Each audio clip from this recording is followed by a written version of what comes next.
오늘 말씀은 악행의 시대에 하나님과 동행하라 라는 제목으로 말씀을 나누겠습니다. 두 아들을 둔 어머니가 시장에 가서 사과를 한 바구니 사왔습니다. 두 아들을 부릅니다. 그래서 큰아들에게 사과를 5개를 줍니다. 그리고 또 작은 아들을 불러서 작은 아들에게도 사과를 5개를 줍니다.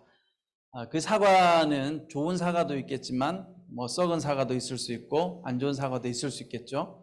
그리고 이 어머니가 이제 관찰을 합니다. 두 아들들이 사과를 어떻게 먹는지 관찰을 합니다. 첫째 아들이 사과를 먹는 걸 보니까 이 아들은 5개의 사과 중에서 가장 맛있는 사과를 먼저 먹기 시작하는 거예요. 그리고 남은 4개 중에서 또 가장 맛있어 보이는 사과를 또 먹기 시작하고, 그렇게 5개를 다 먹습니다. 둘째를 살펴보니까 이 둘째는 사과를 보고 가장 맛없는 사과부터 골라서 먹기 시작하는 거예요.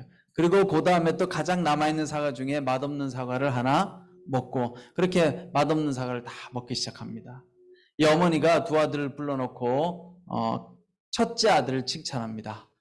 첫째 아들은 가장 맛있는 사과만 5개 먹었기 때문에, 근데 둘째 아들은 가장 맛없는 사과만 5개를 먹은 거죠. 여러분, 우리 신앙생활이나 인생을 살다 보면 좋은 일도 있고 힘들고 어려운 일도 있어요. 근데 어떤 면을 바라보고 살아가느냐가 우리 인생에 참 중요합니다. 똑같이 불행이 찾아오고 어려움이 찾아오지만 어떤 사람은 그 불행의 밝은 면, 긍정적인 면을 보고 힘을 내고 살아가는 사람이 있는가 하면, 어떤 사람은 똑같이 어려운 일이 발생했을 때 그 어려운 일 중에 부정적인 부분만 확대해서 바라보고 또 힘들게 살아가는 사람도 있습니다. 여러분, 우리가 인생을 살아가면서 중요한 것은 우리가 세상을 어떻게 바라보고 또 어떤 선택을 하느냐가 참 중요합니다. 한 번의 선택이 인생을 좌우하잖아요. 옛날에 기억나세요, 여러분? 그 전자제품 회사 광고가 있었잖아요, 그렇죠? 순간의 선택이 10년을 좌우합니다. 럭키금성 맞나? 지금 LG로 바뀌었지만, 그래서 우리가 오늘 어떤 선택을 하며 살아갈 것인가? 오늘 우리가 본 성경 말씀은 창세기 4장의 말씀과 5장의 말씀은 족보에 대한 이야기가 나오죠. 족보가 쭉 나오는데 아담과 하와의 자녀들의 족보가 나오는데, 4장에 등장하는 인물은 라멕이라고 하는 사람입니다. 그리고 5장에 등장하는 인물은 에녹이라고 하는 사람이에요. 그런데 여러분, 4장과 5장을 읽다 보면 좀 헷갈리긴 해요. 왜냐하면 4장의 말씀에 가인의 후손에도 에녹과 라멕이 있고요. 그 다음에 5장에 보면 아벨 대신에 다시 태어난 셋의 후손에도 에녹과 라멕이 있어요. 그러니까 다른 사람이죠. 동명이인이에요, 참고로. 자, 4장에 나온 라멕에 대해서 한번 살펴보려고 합니다. 자, 이 라멕은 가인의 후손이죠. 그렇죠? 가인이 동생 아벨을 죽이죠. 최초의 살인자가 됩니다. 그런데 이 가인은 어떻게 하느냐? 살인을 하고 난 다음에 그가 자기가 잘못한 건 인정했지만 하나님을 떠나서 삶을 살게 됩니다. 그래서 창세기 4장 16절에 보면 그 후 가인은 여호와 앞을 떠나 에덴의 동쪽 놋 땅에서 살게 됐습니다. 가인이 죄를 짓고 나서 회개하고 하나님과 함께 산 것이 아니라 하나님을 떠났대요. 떠나서 동쪽에 있는 놋 땅에 살았다고 합니다. 이 놋 땅에 지명 놋이라고 하는 곳이 지금은 어디에 있는지 알지 못하지만 이 놋의 뜻이 방랑이라고 하는 뜻을 갖고 있대요. 사실 어디 사느냐가 중요한 게 아니라 가인은 하나님을 떠나서 방랑의 인생을 살았다는 거예요. 우리가 하나님을 떠나면 어떤 인생이 돼요? 방랑하는 인생이 된다. 그래서 우리가 하나님을 붙들고 있어야 돼요. 여러분, 죄를 지어도, 내가 실수를 하고 넘어져도 우리는 하나님을 붙들어야 돼요. 왜냐하면 우리가 죄 안 지으면 하나님께서 우리를 기뻐하시고 구원해 주시고, 우리가 죄를 지으면 우리를 구원 안 하시는 분이 아니기 때문에. 여러분, 하나님 어떤 분이에요? 전적인 은혜로 여러분과 저의 죄악과 상관없이 전적인 은혜로 예수님께서 십자가의 생명을 우리에게 주셨어요. 그냥 공짜예요, 공짜. 그걸 믿음으로 받아들이고 죄 가운데서 돌이키면 되는 거죠. 그런데 가인은 그러지 않았던 거예요. 그러니까 이 가인의 죄성과 욕망이 자자손손 대물림 되겠죠. 옛날에 그런 책이 있었어요, 여러분. 뭐 가게에 흐르는 저주를 끊어라. 이 책 제목은 사실 틀린 제목이에요. 엉터리. 그 믿으면 안 돼요, 여러분. 신학적으로 말이 안 돼요. 가게에 흐르는 저주는 없어요, 여러분. 하나님 그런 분이 아니에요.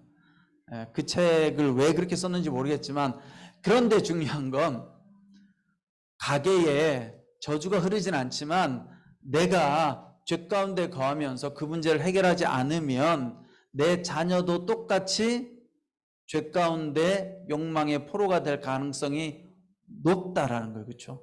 왜냐하면 부모를 보고 자라니까. 그래서 우리가 하나님 앞에서 잘 사는 것이 중요하다라는 거예요. 심리적 차원에서 문제는 대물림들, 세대를 거쳐서 문제가 대물림될 가능성이 높죠. 그러니까 오늘 여러분들이 어떻게 사느냐가 굉장히 중요해요. 근데 우리는 하루하루를 살아갈 때 힘들기 때문에 버겁죠. 이렇게 살아야 되나? 그냥 아무렇게나 살아버릴까? 그런데 그 아무렇게나 살아버린 결과는 언제 나타나느냐? 지금 당장은 안 나타나는데 시간이 오래 흐르면 아주 확연하게 분명하게 나타나는 거예요. 그게 바로 오늘 람եկ의 모습이에요. 가인의 그 죄악이 해결되지 않고 자자손손 내려오면서 그 다음에 이제 람եկ이 태어나죠. 이 람եկ이 어떤 사람입니까? 인류 최초로 일부 다처제를 도입한 사람이에요. 부인을 2명을 두죠. 오늘 4장 말씀 우리가 읽지는 않지만 여기 보면 람եկ이 2 여인을 아다, 실라 그 2 여인을 아내로 삼습니다. 그러니까 벌써 람եկ이 어떤 사람이에요? 자기 욕망대로 산 거죠. 가인도 자기 욕망대로 동생을 죽였고 람եկ도 자기 욕망대로 그냥 막 사는 거죠. 그래서 부인을 2명이나 얻습니다. 그런데 그 부인을 통해서 얻은 자녀들이 오늘 4장 말씀의 기록에 의하면 그리고 놀라운 또 문명의 꽃을 피워요. 그래서 이 자녀들이 인류 최초의 유목민이 되고 처음으로 유목을 하는, 2번째는 최초의 음악가가 되고 또 3번째는 최초의 대장장이가 돼요. 이게 뭐냐면 문화를 발전시킨 사람이 되는 거죠. 자, 여기서 그렇죠. 철기 문화 맞아요. 자, 그런데 여기서 중요한 게 뭐냐면요. 이 가인과 람եկ의 이 계열의 집안을 보면 이 죄 가운데 있는데도 이 자녀들이 어떻게 돼요? 잘 살아요. 잘 먹고 문명을 발전시키잖아요. 여기 하나님의 은혜가 있어요. 하나님은 우리 모든 사람들에게 은총을 다 주세요. 이걸 일반 은총이라고 하죠. 일반 은총. 누구에게나 하나님을 믿거나 안 믿거나 예수님을 영접하거나 안 영접하거나 상관없이 모든 사람들에게 이 세상을 잘 살 수 있는 복을 주세요. 그걸 일반 은총이라고 해요. 그러니까 우리가 이 말은 틀린 거예요. 엄밀하게 말하면 예수 믿으면 복 받고 예수 안 믿으면 복 못 받아요. 이건 틀린 말이에요. 그렇지만 예수 믿는 자의 삶하고 예수 안 믿는 자의 삶은 완전히 달라요. 물론 이제 구체적으로 복이라는 개념을 어떻게 해석하느냐에 따라 다르지만 우리가 흔히 생각하는, 여러분들이 생각하는 복이 뭐예요? 돈 많이 벌고, 그렇죠? 좋은 회사 들어가고 병에 안 걸리고 이렇게 잘 먹고 잘 사는 게 복이잖아요. 그런 의미에서는 기독교는 그런 복을 주는 곳은 아니에요. 그러나 우리가 하나님을 믿고 하나님 앞에 순종하며 살아가면 어떤 복을 주세요? 평강의 복을 주죠. 평강의 복, 샬롬의 복. 이 샬롬의 복이 임하면 그 다음에 물론 물질의 복도 오고 관계의 복도 와요. 그래서 중요한 건 이 샬롬의 복은 하나님께서 주시는 거예요. 이건 예수 믿는 사람들이 받는 특권이죠. 그렇지만 하나님은 누구에게나 은혜와 자비를 베푸시는 분이다. 왜냐하면 모든 사람이 하나님의 자녀니까. 여러분, 우리가 세상에 안 믿는 사람을 막 손가락질하면 안 돼요. 왜냐하면 그네들도 하나님의 자녀예요. 우리 입장에서 보면 어떤 자녀? 집 나간 자녀, 잃어버린 자녀일 뿐인 거예요. 그러니까 너네들은 종족이 달라 이렇게 하면 안 되는 거죠. 우리가 다 사랑으로 품어야 될 대상인 거예요. 어쨌든 하나님은 비록 죄 가운데 있어도 이렇게 은혜를 주셨지만, 그러나 그 람եկ이 자기 본성대로 욕망대로 죄성대로 살아가니까 결국은 또 문제가 일어나요. 이 람եկ이 오늘 말씀의 23절에 보면 어떻게 하느냐? 아다여 실라여 내 말을 들어라. 부인이 2명이나 되죠. 람եկ의 아내들이여 내 말에 귀를 기울여라. 내게 상처를 입힌 남자를 내가 죽였다. 나를 상하게 한 젊은이를 내가 죽였다. 람եկ이 어떻게 살인을 범해요. 가인도 살인을 범했는데, 할아버지 가인도 살인을 범했는데 그 자손인 라멕도 결국은 사람을 죽여요. 그런데 사람을 죽인 이유가 뭐예요? 상처 때문이래요. 여러분, 말이 돼요? 저 사람 나한테 상처 주니까 죽여야지, 우리 이렇게 하나요? 그렇게 안 하잖아요. 그러니까 이 가인이 해결하지 못한 죄가 심각하게 그 자손에게 넘어간 거죠. 그래서 이 상처 하나 때문에, 여기 나오는 상처가요, 타박상, 멍, 뭐 이런 정도의 상처라는 거예요. 그런 거 입었는데 와서 누가 건드렸겠지. 이 젊은이가 와서 라멕을 이렇게 툭 건드렸겠죠. 거기에 욱하고 화가 난 거예요. 가인하고 똑같죠, 그렇죠? 그래서 이렇게 살인의 죄를 저지릅니다. 그래서 여러분, 중요한 것은 우리가 우리 욕망대로, 내 하고 싶은 대로 살아가면 어떻게 돼요? 하나님을 떠나서 그 죄악이 점점 악해지는 거예요. 하나님 안에서 우리 죄의 문제를 해결해야 되는 거예요. 여러분들 안에 여러 가지 해결되지 않는 욕망들이나 본성이 있으면 어떻게 해야 돼요? 하나님 앞에 그걸 끄집어내야 돼요. 내 안에 분노가 많다, 화가 많다, 시기 질투가 많다. 그럼 어떻게 해요? 하나님 앞에 끄집어내는 거예요. 그게 뭐예요? 인정하는 거죠. 인정. 여러분, 없애려고는 하지 마세요. 잘 안 돼요. 여러분, 아우 주님, 저는 시기 질투 안 하고 싶어요. 그 어려워요. 저는 욕심이 없어졌으면 좋겠어요. 불가능해요. 다 욕심이 있어요. 욕심 없는 분 계세요? 혹시 기도하세요? 주님, 저 욕심 없게 해주세요. 기도하세요. 잘 안 돼요. 욕심을 잘 발현하면 그것도 나쁘지 않아요. 그 욕심을 좋은 쪽으로 쓰면 되잖아요. 좋은 쪽으로 욕심, 전도하고 싶은 욕심, 사랑하고자 하는 욕심. 근데 어쨌든 여러분, 중요한 건 인정은 해야 돼요. 아, 내 안에 욕심이 많구나. 내 안에 미움과 원망이 많구나. 그걸 인정하려고 하면 어떻게 해야 돼요? 하나님 앞에 끄집어내야죠. 그럼 되는 거예요. 근데 여러분, 기도할 때 그런 거 다 기도하세요. 주여, 건강하게 해주세요. 이런 기도 할 때가 많잖아요. 내 안에 어두운 부분, 그림자는 별로 이야기 안 하잖아요. 그런 거 기도하는 거예요, 여러분. 하나님, 나는요, 화가 잘 나요. 나는요, 시기 질투하는 마음이 잘 생겨요. 나는요, 자꾸 마음이 힘들고 우울해져요. 이런 거를 우울하시면 그냥 가만히 있지 말고, 너무 우울해하지 말고 뱉으세요. 입으로, 말로, 하나님 앞에. 또 우리 순모임 할 때, 제가요, 지난주에 또 누구를 미워했는데요, 그래서 마음이 힘들었어요. 그렇게 하면 하나님께서 어떻게 해주세요? 도와주세요. 근데 가인은 어떻게 해? 가인은 자기의 그 욕망을 그냥 눌러버린 거죠. 왜냐? 하나님을 떠나버렸으니까. 하나님과 같이 안 살고 떠나가지고 노 땅에 가서 살다 보니까 어떻게, 자기 마음대로 산 거예요. 자기 마음대로 살았으니까 그 자녀를 키우니까 자녀가 아버지를 보니까 마음대로 산단 말이에요. 또 자기도 마음대로 살아. 그래서 또 애를 낳아. 그 애가 또 부모를 보니까 또 마음대로 사네. 또 마음대로 사는 거예요. 그러다 오늘 라멕까지 이르게 된 거죠. 그래서 여러분, 우리가 지금 이 순간 내가 어떻게 사느냐 결정하는 것이 참 중요합니다. 자, 24절 말씀을 보니까 이 라멕이요, 심지어는 자신의 죄악에 대해서 반성도 없어요. 24절 제가 한번 읽어볼게요. 만약 가인을 위한 복수가 7배라면 라멕을 위해서는 77배나 될 것이다. 여러분, 가인이 아벨을 죽이고 나서요, 그 다음에 굉장히 무서워요. 하나님, 나 사람들이 나 죽이려고 합니다. 어떻게 하면 좋을까요? 무서워요. 그때 하나님 뭐라고 이야기해요? 가인을 건드리면 7배나 벌을 받을 것이다 라고 이야기해서 하나님 보호해 주시잖아요. 그렇죠? 그런데 가인은 그래도 하나님 앞에서 내 죄가 무겁습니다라고 인정이라도 했는데, 이 라멕은요, 당당하게 뭐라고 해요? 나 건드리면 너네들 77배나 벌을 받을 거야 라고 당당하게 이야기하는 거예요. 이 교만의 극치죠. 여러분, 죄악의 문제가 해결되지 않으면요, 점점 죄성이 강해져요. 내가 죄의 문제를 해결하지 않으면 내 자녀들이 점점 우리 공동체가 죄악의 문제를 해결하지 않으면 그 죄악이 점점 강해져요. 우리 공동체 안에 교만함이 싹터 있는데 교만함이 해결되지 않으면, 이 안에 분노의 마음이 해결되지 않으면 계속 분노가 전달되는 거예요. 이 안에서. 그래서 분노가 커지는 거죠. 그래서 중요한 것은 하나님 앞에 겸손하게 회개해야 된다.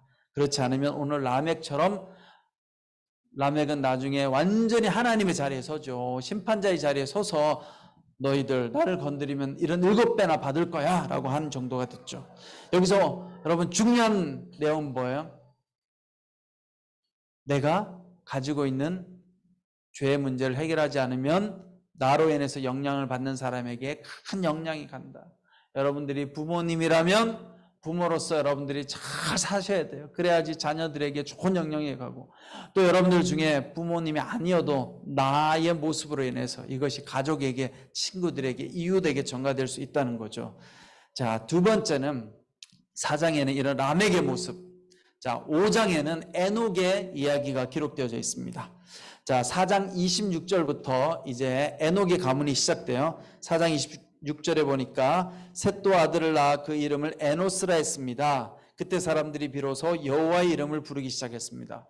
자 가인의 자손들은 하나님을 떠나서 노 땅에서 이렇게 죄짓고 살고, 이제 아벨 대신에 하나님께서 다시 셋이라고 하는 자녀를 주셨어요. 그래서 셋이 자녀를 낳아서 에노스가 태어났는데, 이 에노스가 어떤 사람이에요? 비로소 여호와의 이름을 부르기 시작했다. 드디어 하나님 앞에 온전히 예배드리는, 제대로 예배드리는 모습을 보여준 거죠. 이 에노스의 후예들이 이제 창세기 5장에 나와 있죠. 그래서 그 여러 자손들이 나오는데, 그 중에 오늘 중요한 인물이 누구냐? 바로 창세기 5장 21절부터 24절에 나와 있는 에녹에 관한 이야기. 에녹. 자 21절을 한번 읽어볼게요. 에녹은 65세에 무두셀라를 낳았습니다. 무두셀라를 낳은 후 300년 동안 하나님과 동행하며 다른 자녀들을 낳았습니다. 에녹은 모두 365년을 살았습니다. 에녹은 하나님과 동행하다가 세상에서 사라졌는데 하나님께서 그를 데려가셨기 때문입니다. 자, 5장에 보면 이 셋 계열의 족보가 쭉 나오는데요. 주로 이제 어떻게 기록되어 있느냐면, 누구를 낳은 후 몇 년도를 살다가 죽었습니다. 누가 누구를 낳은 후 몇 년 동안 살다가 죽었습니다. 이렇게 쭉 기록되어져 있다가 요 에녹의 스토리는 스토리가 기록되어져 있죠. 자, 그러면 여러분, 이 성경은 어떤 책이냐? 성경은 인간의 역사서도 꼭 아니고, 성경은 우리가 가지고 있는 삶의 어려움에 답하는 꼭 그런 책도 아니고, 성경은 하나님과 의미 있는 관계를 맺은 사람들의 이야기예요. 하나님께서 오늘 이 땅 가운데 하나님의 계시를 나타낼 때 하나님과 의미 있는 관계를 맺은 사람, 그러니까 4장에는 하나님과 의미 있는 관계인데 악한 관계를 맺은 가인과 라멕 이야기가 나오고, 5장에는 여러 누가 낳고 쭉 나오다가 의미 있는 사람의 이야기인 에녹의 이야기는 이렇게 4절에 걸쳐서 자세하게 기록하고 있죠. 자, 그러면 에녹의 삶을 한번 살펴보도록 하겠습니다. 자, 에녹에 대해서 아주 구체적으로 어떤 표현이 있느냐면 22절에 보면 이런 표현이 있어요. 무두셀라를 낳은 후 300년 동안 하나님과 동행하며 다른 자녀들을 낳았습니다. 자, 여기서 중요한 포인트는 하나님과 동행하며 다른 자녀들을 낳았대요. 그러니까 에녹이 그 전에는 어땠는지 모르겠어요. 무두셀라를 낳기 전에는, 이제 우리는 성경을 그대로 읽어야 돼요. 그 전에는 뭐 말이 없어요. 근데 무두셀라 낳고 나서, 그 다음에 낳고 나서 300년 동안 살았는데, 어쨌든 하나님과 동행하면서 그 다음부터는 계속 자녀를 낳았다는 거예요. 이게 중요한 거죠. 믿음으로 자녀들을 양육하고 키웠다라는 이야기예요. 그러니까 에녹 다음에 무두셀라가 나오고, 무두셀라 다음에 여기 누가 나오죠? 라멕, 그렇죠? 아까 동명이인인데 라멕이 나오고, 그 다음에 라멕 다음에 노아가 나오잖아요. 우리가 잘 알고 있는 의인 노아. 그때 하나님께서 이 땅에 홍수를 내리시잖아요. 그래서 노아를 통해서 이 땅을 구원하잖아요. 어쨌든 중요한 건 하나님과 동행하면서 자녀를 낳는 것. 여러분들이 하나님과 동행하면서 생산적인 삶을 사는 것이 중요한 거예요. 하나님과 동행하면서 여러분들이 믿음으로 살아가면 여러분들의 삶 가운데 하나님께서 역사해 주신다는 겁니다. 자, 에녹의 삶에 나타난 영적 교훈. 첫 번째, 하나님을 잘 믿으면 장수의 복이 있다. 그래서 여러분 5장의 족보에 보면 성경 전체에서 가장 오래 산 사람들의 이야기예요. 주로 나이가 몇 살이에요? 800세에서 1000세 사이에요. 어마어마한 나이죠. 그렇죠? 이게 점점 줄어가지고 나중에 어떻게 돼요? 한 80세 정도 나오잖아요. 모세가. 이 땅에서의 삶이 강건하면 80이라 뭐 이런 이야기가 나오잖아요. 그만큼 이제 점점 줄어들었는데, 이 줄어드는 게 뭐하고 비례가 돼요? 인간의 죄악의 역사하고 인간이 점점 죄를 짓잖아요. 홈스 사건 이후부터 계속 죄를 지어가지고 하나님이 안 오면 안 돼. 예수님까지 오시잖아. 그러면 어떻게 인간 수명이 계속 줄어들죠. 그러니까 수명이 가장 오래 장수했을 때는 어떨 때냐? 하나님을 잘 믿었을 때. 여러분 예수를 잘 믿으면, 그래서 성경에 나오는 많은 복 중에, 성경이 물론 모든 복을 다 담고 있어요. 여러분 뭐 물질의 복도 있고 인간관계의 복도 있고 또 높은 자리에 오르는 복도 하나님 주시는 복인데 그게 핵심은 아니지만, 근데 성경에서 말하는 중요한 복 중에 하나가 생명의 복이에요. 생명.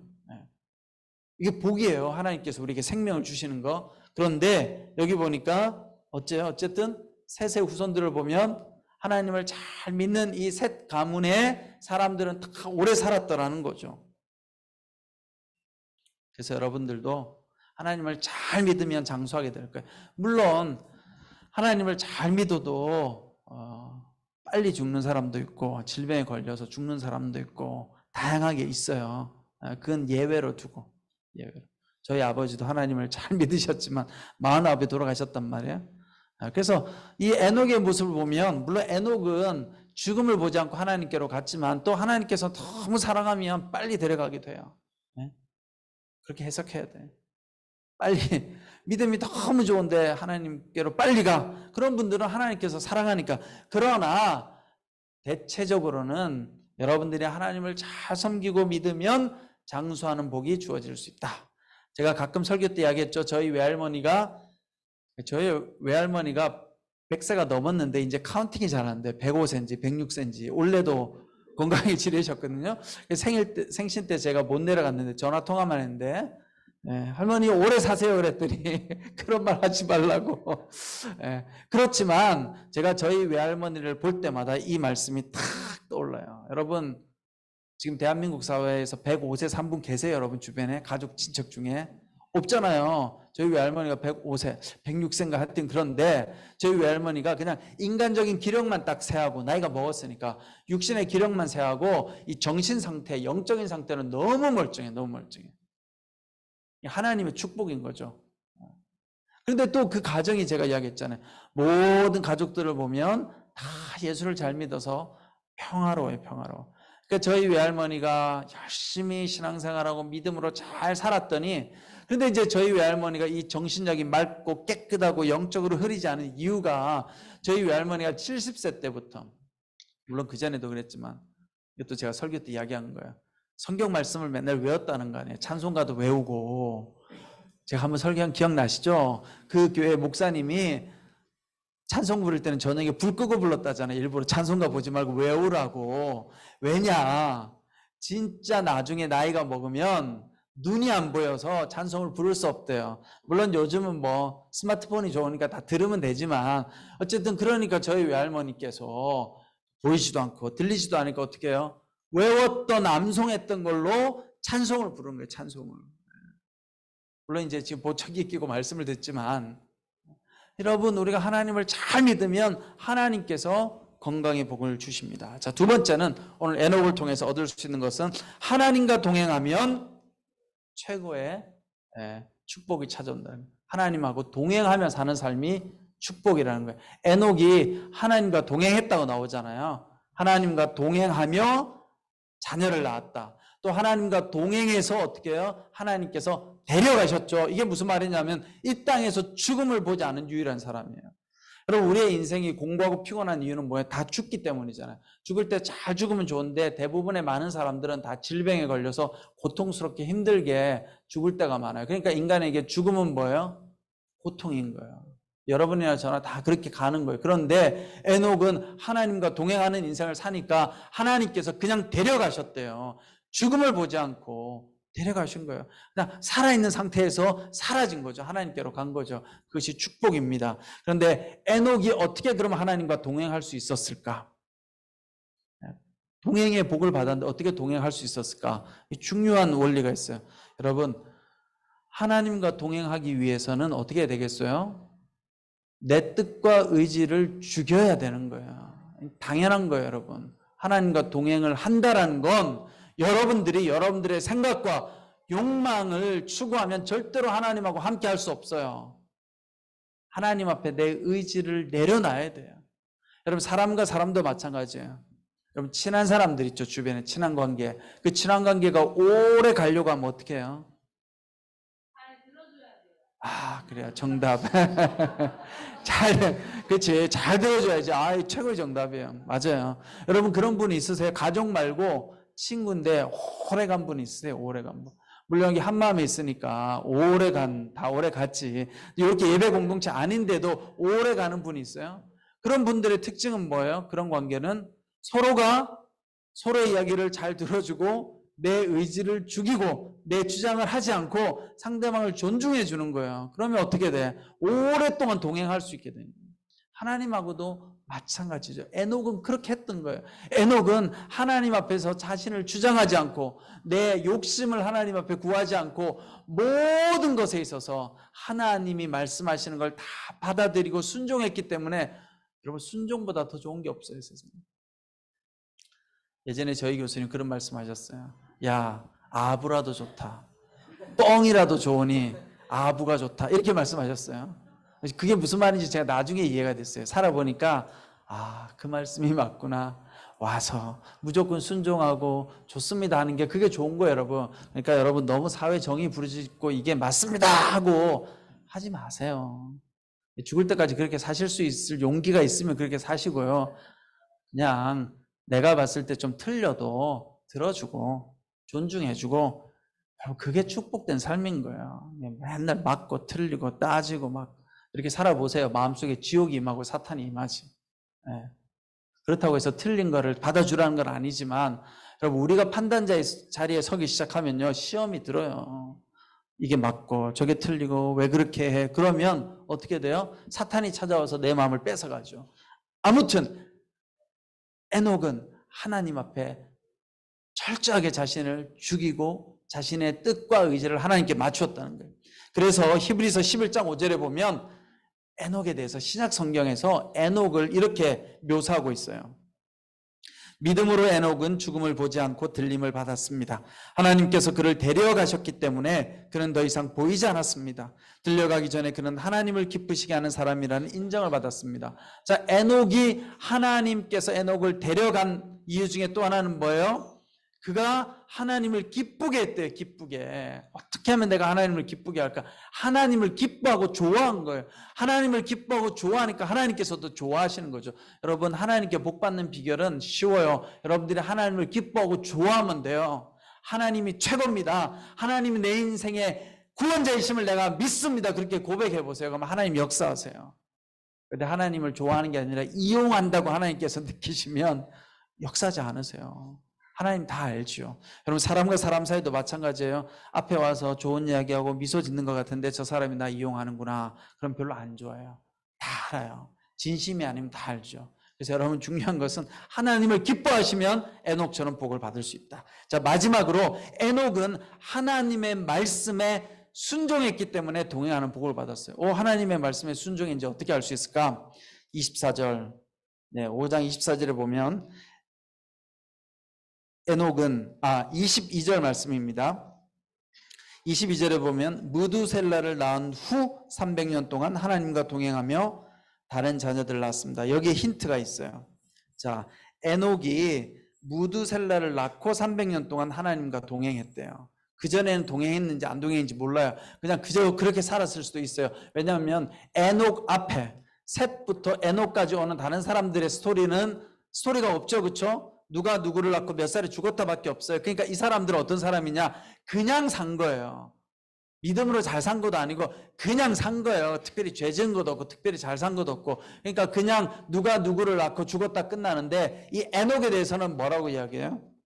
에녹이 무두셀라를 낳고 나서 300년 동안 하나님과 동행했다는 거예요. 그럼 여기에 중요한 힌트의 메시지가 있어요. 이 무두셀라라고 하는 이름을 누가 지었을까요, 여러분? 응? 뭐라고 했는데 용기 있어서 좋아요 오늘. 자, 근데 누가 지었는지 모르죠. 보통 부모가 지었겠죠, 그렇죠? 에녹이 아마 지었을 거예요. 자기 자식이니까 무두셀라. 혹은 하나님께서 말씀해 주셨을 수도 있고. 근데 이 하나님이 말씀해 주셨을 가능성이 높아요. 왜냐하면 무두셀라라고 하는 이름의 뜻이 뭐냐면 그가 죽은 후 그것이 임할 것이라. 그가 죽은 후 그것이 임할 것이라. 무두셀라가 죽는 그 해에 노아도 다 살아 있었죠. 이게 워낙 오래 살았다 보니까 무두셀라가 969세 가장 오래 살았잖아요. 그러니까 무두셀라가 그 자녀 그다음 손자까지 계속 산단 말이에요. 나이 계산을 해보면 그 해에 홍수가 나기 시작해요. 노아 홍수가. 그러니까 무두셀라가 죽고 난 다음에 그것이 임할 것이다. 이게 뭐예요? 심판이 임했다라는 거예요. 이걸 하나님의 음성을 들은 거죠. 그러니까 이름을 무두셀라라고 지은 거예요. 무두셀라의 이름 속에 하나님의 계시의 메시지가 들어가 있는 거예요. 그러니까 에녹은 이 말씀을 듣고 무두셀라에게 이름을 짓고 어떻게 했어요? 세상적인 모든 것을 다 버리고 오직 하나님께만 초점을 맞추고 믿음으로 산 거예요. 오직. 왜? 무두셀라 이후에 이 땅에 심판이 임하니까. 그래서 에녹은 모든 세상에 대한 관심을 다 끊어버리고 하나님께만 희망을 두고 인생을 산 거예요. 그러니까 어떻게 해요? 하나님께서 복을 주셨다는 거예요. 여러분들에게도 하나님께서 주시는 말씀이 있어요. 메시지가 있어요. 음성이 있어요. 물론 그게 난 뭔지 잘 모르겠다. 그러면 그냥 하나님 주시는 메시지가 뭐예요? 믿음 생활 잘하면 돼요. 그게 다 우리에게 주는 메시지예요. 열심히 하나님 사랑하고 이웃 사랑하고 또 여기서 여러분들 서로 사랑하고 그렇게 살아가면 그게 하나님 주시는 메시지. 그렇게 살면 하나님과 동행하는 에녹과 같은 복을 누리게 됩니다. 자, 말씀을 오늘 맺도록 하겠습니다. 우리가 살아가는 인생 가운데 우리는 어떤 선택을 하고 살 것인가? 라멕과 같은 선택을 할 것인가? 하나님을 떠난 선택, 아니면 에녹처럼 하나님을 바라보고 믿음으로 살 것인가? 그 선택에 따라서 여러분들의 10년이 좌우되는 것이 아니라 여러분들 인생뿐만 아니라 여러분들의 자손까지 놀라운 변화의 역사가 일어나게 됩니다. 여러분, 지금 이 순간을 바라보면 아무 일도 안 일어나죠. 예수 믿는 것이 무엇인가 허망하기도 하고, 정말 예수 믿는 게 뭐가 있나? 이런 마음이 들어요. 우리는 순간순간 내가 잘 살 필요가 있나? 믿음으로 살 필요가 있나? 그런데 여러분, 역사를 보면 한 세대만 흘러가도 예수를 믿는 가정과 예수를 믿지 않는 가정은 완전히 달라지는 인생이 되는 거예요. 여러분, 지금부터 할 수 있어요. 여러분들이 지금부터 믿음으로 잘 살아내면 여러분들 이후에 여러분들의 자녀들, 여러분들의 후손들은 놀라운 하나님의 축복을 경험하게 될 줄 믿습니다. 지금은 우리 주 예수 그리스도의 은혜와 하나님 아버지의 그 크신 사랑과 성령님의 감동, 감화, 위로 교통하심의 역사가 라멕의 삶을 따르는 것이 아니라 하나님과 동행하는 에녹의 삶을 쫓아 주님 안에서 참된 안식과 복을 누리고자 하는 우리 한마음 공동체 모든 성도님들 한 분 한 분 머리 위에, 그 가정과 자녀들과 모든 삶의 일터 위에 지금부터 영원토록 함께 하시기를 간절히 축원하옵나이다. 아멘.